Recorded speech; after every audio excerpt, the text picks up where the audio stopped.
Nagtaas na ng kanilang bandila ang Israel at kumanta pa ng kanilang national anthem sa loob ng Gaza matapos ang 18 taon kung saan iniwan nila ang pamamahala nito sa mga Palestino.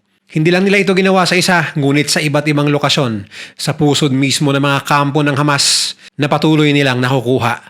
Ang tanong, ito na nga ba ang katapusan ng Hamas? Nahuli na ba nila ang leader na si Yahya Sinwar na napabalitang nagtatago na ngayon sa loob ng kanyang bunker? At ano ang plano ng Israel sa Gaza at mga residente nito sakaling tuluyan nilang matatalo ang Hamas? Gagawin nga ba nila itong bahagi ng Israel? Yan ang pag-uusapan natin ngayon dito lang sa Mr.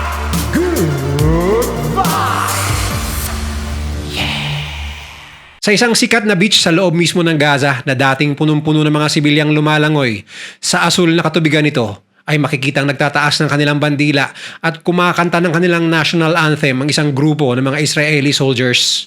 Ganon din sa iba't ibang bahagi ng Israel na dating mga kampo ng Hamas ay nagtaas sila ng bandila. Kahit na marami ang nalalaga sa panig ng Israeli Defense Forces o IDF, sa kabuuan ay naging mabilis ang kanilang pag-capture sa dating lugar na stronghold ng Hamas. Ang problema nga lang ay pagkatapos na nagtaas ng bandila ang mga sundalo na nasa Gaza Beach, ay nagsalita ang kapitan at pinuno ng grupo ng mga sundalo. Sabay ang pagtawag niyang "This is our land" sa Gaza. Kaya marami tuloy ang nagdududa sa totoong motibo ng Israel sa pagsalakay sa Gaza. Hindi kaya balak talaga nitong mapasakamay na ang buong Gaza at gawing bahagi ng Israel? Ngunit mariin itong pinasinungalingan ni Prime Minister Benjamin Netanyahu. Wala naman daw silang ibang hangad kundi tapusin lang ang Hamas at mawalan ito ng kakayanan pang maghari sa Gaza at muling maghasik ng lagim laban sa Israel.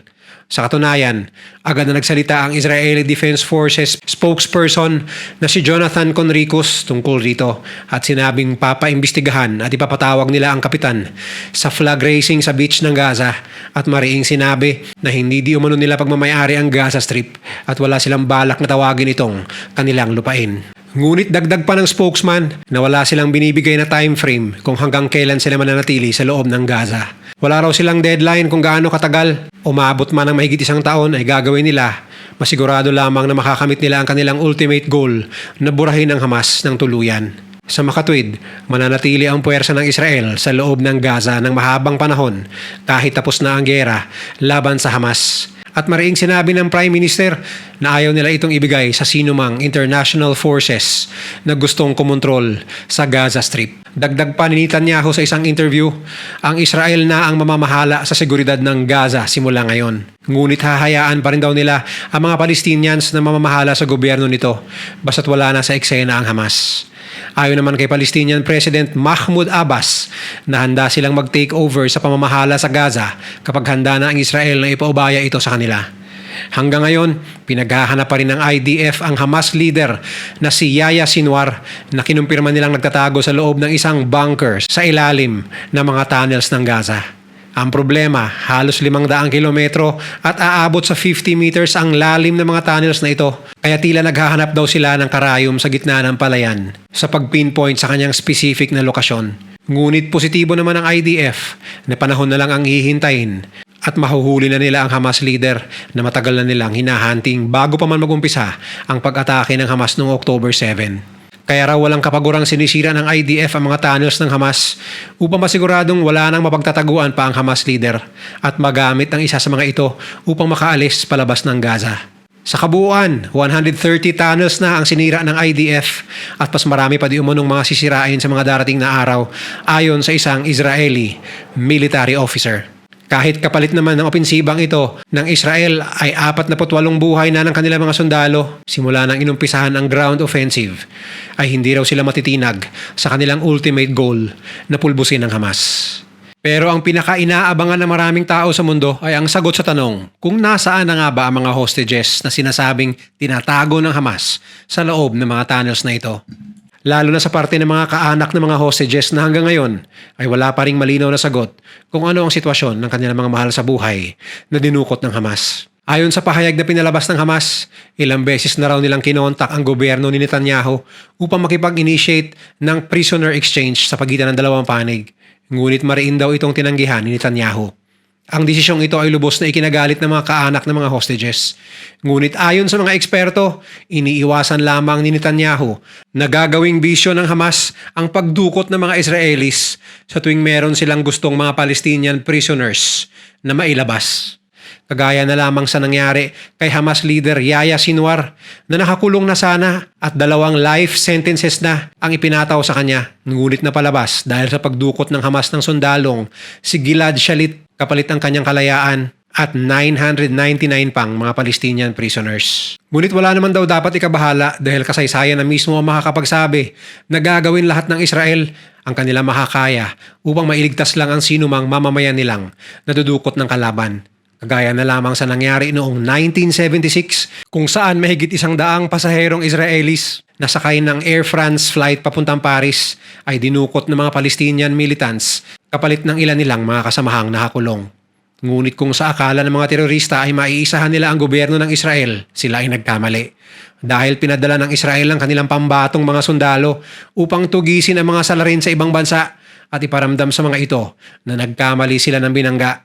At ang mga sumunod na pangyayari ay naging isa sa pinakamaaksyong hostage rescue missions sa kasaysayan ng mundo. June 27, 1976. Isang linggo bago ang makasaysayan at makapigil hiningang operasyon, nagulantang ang Israeli Defense Headquarters sa impormasyong kanilang natanggap. Isang Air France Airbus A300 na may lulang 248 na pasahero ang na-hijack. Ang ruta ng flight ng naturang eroplano ay mula capital city ng Israel na Tel Aviv patungong Paris. Ang opisyal ng Israeli Defense Force o IDF na si Major Mookie Betzer ang unang nakatanggap ng masamang balita galing sa kanilang intelligence reports. Mabilis ang kilos ng Israeli government. Pagdating ni Major Mookie sa IDF headquarters, may mga special operatives na naroon upang i-assess ang naturang sitwasyon. Ayon sa kanilang intelligence officer na present sa emergency meeting na yun, karamihan sa mga pasahero ng eroplanong na-hijack ay pawang mga Israelis at ang mga pasimuno ng pangho-hostage ng naturang eroplano ay pawang mga terorista. Ngunit ang nakakagulat para sa kanila, hindi lamang kabilang sa iisang grupo ang mga masasamang loob. Ang dalawa sa mga yon ay mula sa Popular Front for Liberation o Palestine at ang natitirang dalawa ay miyembro ng Red Army faction mula sa Germany. Hindi raw dapat isawalang bahala ang mga ito dahil armado raw ang mga kawatan ng mga dekalibreng baril at mga granada. Ang flight na patungo sana ng Paris ay biglang kumabig papuntang Benghazi, Libya. Inutusan ng mga hijackers ang piloto na ibaba sila sa isang lokasyon doon upang mag-refuel at dumiretso pagkatapos sa kanilang planadong destinasyon, ang Entebbe Airport sa Uganda. June 28, 1976, habang napapakamot ulo ang IDF kung paano nila isasalba ang sangkatutak na tao mula sa papanganib ng mga militante, nalaman nila mula sa intelligence report na lumapag sa Entebbe, Uganda ang eroplanong kanilang hinahanap. Dahil sa kawalan ng modernong tools tulad ng internet noon, nagtatanungan ang karamihan sa loob ng silid kung saan ba mismo makikita ang Entebbe. Agad na bumoses si Major Mookie at sinabing alam niya ang eksaktong lokasyon ng Entebbe dahil minsan na raw siyang nadestino dito upang bigyan ng training ang mga paratroopers doon noong 1970s. Mula Israel, may layong 5,000 kilometers ang dapat nilang tahakin upang isagawa ang pinaplano nilang operasyon. Ngunit habang nagtatalo ang mga operatiba kung paano ang kanilang diskarte at atake sa naturang sitwasyon, isang balita ang tila nagpahinto ng kanilang mainit na diskusyon. Mula sa isang maliit na telebisyon na nakaantabay sa balita, nakita nila ang diktador ng Uganda na si Idi Amin kasama ng kanyang sandatahang lakas at mga media habang tinutungo ang kinaroroonan ng mga hostages na idinala sa Entebbe. Ayon sa mga intelligence officers at kay Major Mookie, talagang paepal daw itong si Diktador Idi Amin at gustong maging bida lagi sa lente ng kamera at mata ng publiko. Ngunit isang detalye ang tila nagbigay ng ideya kay Major Mookie. Napansin niya sa napanood sa TV na wala na sa loob ng eroplano ang mga hostages kundi nasa building na kanyang nagsilbing base of operations nung siya ay nagtitraining ng mga paratroopers sa Uganda. June 29, 1976, habang nagpupulong ang mga lider ng operasyong ito, may naisip na paraan si Major Mookie upang makakalap pa ng updated na impormasyon ukol sa lugar at logistics ng Entebbe Airport. Isang Israeli secret agent na tinatago niya sa pangalang Assad ang kanyang tinawagan upang humingi ng tulong. Wala pang isang araw, ang alias Assad ay agad nang nakarenta ng maliit na sasakyang panghimpapawid mula Nairobi, Kenya upang mag-survey sa Entebbe at kumuha ng impormasyong kailangan ni Major Muki. June 30, 1976, unang beses na naglabas ng statement at kondisyon ang mga hostage takers. Ang kondisyon upang i-release umano ang kanilang mga bihag ay ang pagpapalaya sa 52 na kataong kanilang nasa listahan na kasalukuyan noong nakakulong sa Israel. Gusto rin nilang ilaya ang 12 pang Palestino na nakakulong sa iba't ibang dako ng mundo. Dagdag pa dito ang $5 million na kanilang hinihinging kapalit sa kalayaan ng mga inosenteng pasahero ng Air France.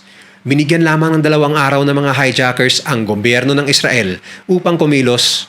Bawat segundo ay mahalaga, ngunit alam ng bawat tao sa operasyong ito na imposible ang gustong mangyari ng mga terorista.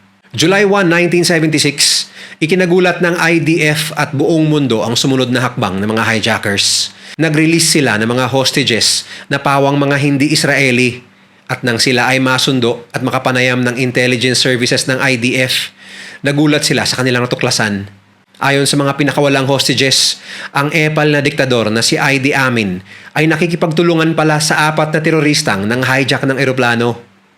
Tila nagkamali ng hakbang ang diktador dahil nakakalap na ng impormasyon ang IDF sa kung paano ang struktura ng airport na kanilang pinanggalingan at kung ilan na mga gwardyang nagbabantay sa kanila galing sa mga pinakawalang hostages.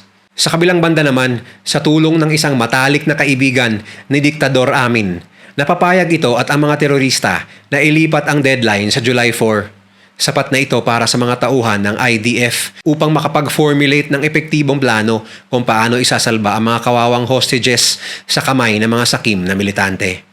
July 2, 1976, dahil malakihang rescue operations ang gagawin ng IDF, kailangan rin nila ng maraming mga firepowers at vehicles upang isagawa ang misyon. At ang kanilang solusyon na naisip ay gamitin ang nooy bago pa at sikretong Lockheed C-130 Hercules ng Israeli Air Force. Ang mga C-130 ay dinisenyo upang maisagawa ang malakihang medical evacuations, cargo transport at search and rescue support operations. At dahil bukod sa lagpas 100 katao ang dapat nilang i-evacuate at iilang sasakyan ang dapat nilang dalhin mula sa Israel hanggang Entebbe, minarapat ng IDF na gamitin ang kanilang secret weapon para sa operasyon na ito. Upang maisagawa ang isa sa mga basic objectives na surprise and concealment, inutusan ng IDF ang piloto ng C-130 na iwasan ang radar ng Egypt at Saudi Arabia pag binabagtas na nila ang Red Sea patungong Entebbe. At isasagawa iyon sa pamamagitan ng paglipad ng sobrang baba sa ere. Ngunit ang matinding problema sa kanilang dapat isipin ay kung paano sila makakapunta mula sa airport ng Uganda papunta sa lumang airport ng Entebbe na may layong 2 kilometro mula sa kanilang landing zone kung saan dinala ang mga hostages. Dito na naman pumasok ang katalinuhan ni Major Muki. Ayon sa kanya, napansin niya noong siya ay nadestino sa Uganda na hindi raw sinisita ng mga Ugandan authorities ang mga limousine o Mercedes-Benz na dumadaan sa kanilang mga daanan dahil inaakala nilang mga high-ranking officials daw ang mga yon o mismo mga tauhan ni Diktador Idi Amin.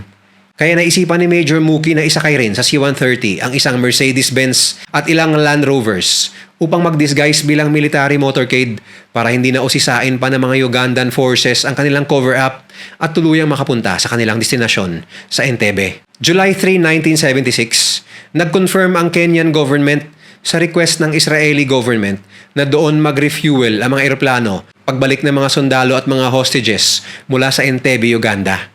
Kahit na mayroon na lamang 1 araw bago matapos ang misyon, nag-improvise ng radar ang mga engineers ng Israeli Defense Forces upang matukoy ang lalapagan ng eroplano sa oras na patayan sila ng ilaw ng Ugandan forces at matiktikan ang kanilang pagdating.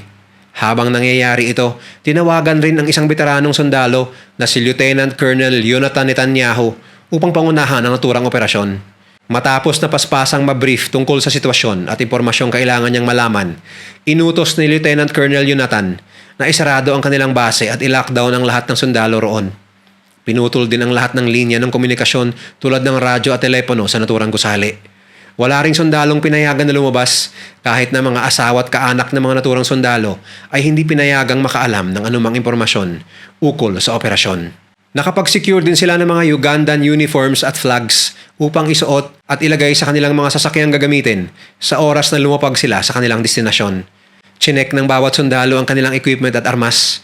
Naglagay din ng Ugandan plate numbers ang tropahan sa kanilang Land Rovers at Mercedes-Benz na gagamitin upang isagawa ang operasyon. Matapos na isecure ang lahat ng preliminaries, ang 4 na C-130 Hercules planes, 2 Boeing 707 at mahigit 100 highly trained na miyembro ng Israeli Defense Force, ready to roll na ang Operation Thunderbolt. Isang 29-man assault unit na pinangunahan ni Lieutenant Colonel Jonathan Netanyahu ang mag-i-infiltrate ng gusali at magre-rescue sa mga hostages sa Entebbe. Ngunit umpisa pa lamang, tila sinubok na agad ng panahon ang Operation Thunderbolt. Dahil overweight ang mga C-130 ng halos 40,000 pounds at mainit ang temperatura na umabot ng 40 degrees Celsius. Hirap makakuha ng ere ang mga eroplano sa runway. Mabuti na lamang at pagdating ng halos dulo ng runway, matagumpay na nakakuha ng ere ang mga sasakyang panghipapawid kahit na dahan-dahan. Matapos ang halos 7 oras, nakapag-landing na sa Entebbe ang Operation Thunderbolt. Pagkalapag, dali-dali ang mga paratroopers na ilatag ang mga electric lanterns sa runway ng airport upang sa oras na isara ng Ugandan forces ang ilaw ng runway, makikita pa rin ng mga paparating na piloto ng Israeli forces ang kanilang lalapagan. Matapos na makahinto sa access strip na malapit sa daan patungong Old Terminal kung saan ayon sa intelligence ay doon tinatago ang mga hostages. Agad-agad na ini-unload ang maitim na Mercedes-Benz at 2 Land Rovers, lulan sina Lieutenant Colonel Jonathan at Major Muki at mahigit 20 pang mga tauhan at kumaripas ng arangkada papunta sa kinaroroonan ng mga hostages. Pagdating sa isang checkpoint, namataan ng isang Ugandan soldier ang tila motorcade ng operasyon. Ayon sa experience ni Major Muki sa Uganda, normal lamang na itaas ng Ugandan forces ang kanilang mga baril at senyasan ng mga motorcades doon kung saan sila dapat dumaan. Ngunit ayon sa leader ng grupo na si Jonathan, wala raw silang choice kundi in-neutralize ang target dahil baka yun pa daw ang dahilan upang mabisto ang kanilang disguise. Ngunit matapos na daanan at paulanan ng bala ang mga Ugandan soldiers sa checkpoint na yon, tila nakarinig ang mga katropa nito at inabangan sa lumang terminal ang puwersa na paparating nina Jonathan at Muki. Dahil nabisto na sa kanilang taktika at hindi na makapagpanggap pa, inutusan ni Jonathan na tapakan ng mga driver ang silinyador upang maunahan ang mga Ugandan terrorist sa lokasyon bago pa man sila makapwesto sa kanilang mga vantage points. Ngunit pagdating ng grupo ni Jonathan doon, sinalubong na agad sila ng mga bala na galing sa mga madidilim na bahagi ng Old Terminal na yon. Wala silang nagawa kundi i-park ang mga kotse na anggulo kontra kung saan nanggaling ang mga putok at mag-spread out upang makita ang mga kalaban. Habang kasagsagan ng palitan ng putok, nakakita si Major Muki ng entrada papasok sa naturang building. Inutusan ni Jonathan na hatiin ang grupo sa 2. Ang isang grupo ay inatas niya kay Major Muki at sinabing pasukin ang naturang gusali at isecure ang mga hostages, habang ang natitirang tropahan sa labas ay makikipagpalitan ng putukan upang isecure naman ang kanilang dadaanan palabas. Dali-dali naman pumasok ang grupo ni Major Muki sa loob ng gusali at nakita ang mga hostages na pawang mga nakahandusay sa lapag, mga lito, takot at kinakabahan dahil sa ingay ng sigawan, putukan at pagsabog sa labas ng gusali.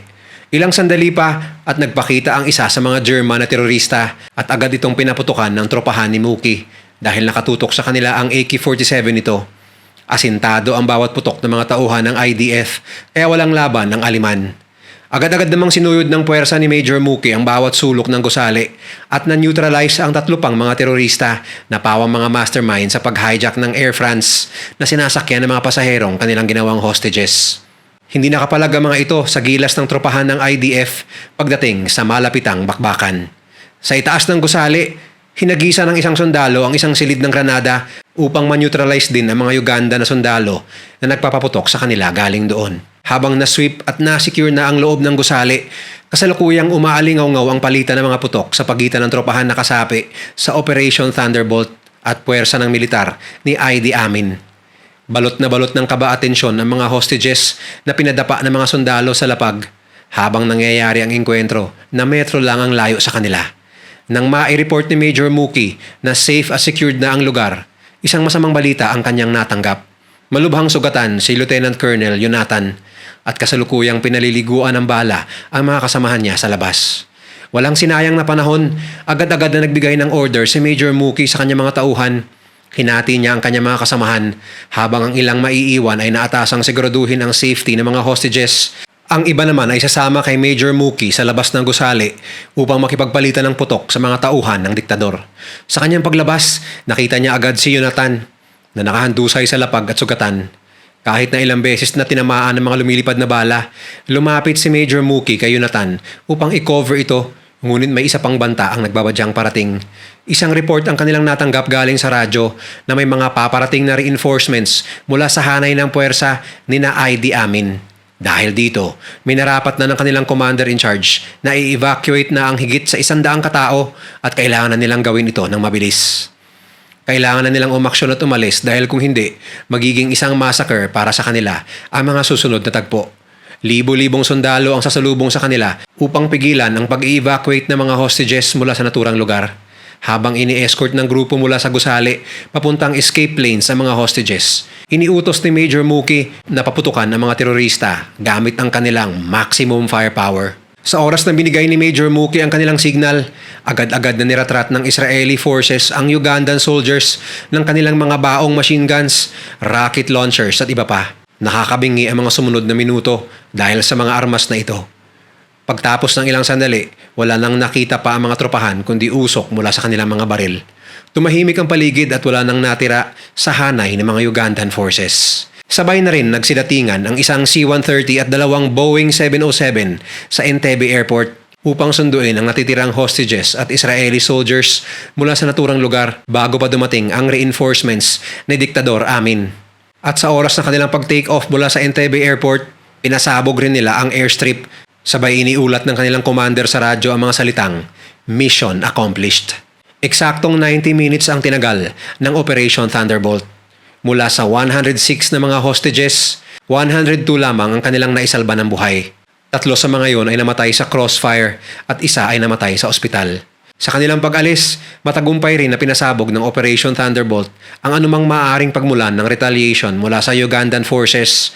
At sa pagbalik nila ng Israel, isang selebrasyon ang sumalubong sa mga bayaning binuwis ang kanilang buhay sa tila imposibleng misyong ito. Ang panalong ito para sa mga Israelis ay siya namang bangungot para sa ilang Kenyans na naninirahan sa Uganda noong mga panahon na yon. Ayon sa mga sources ng intelligence report ng Israel, inutusan ni Idi Amin na patayin ng mga Kenyan sa kanilang bansa upang ipakita ang kanyang pagdismaya sa pagtulong nito sa Israel sa pagpayag na doon mag-refuel ang mga eroplano.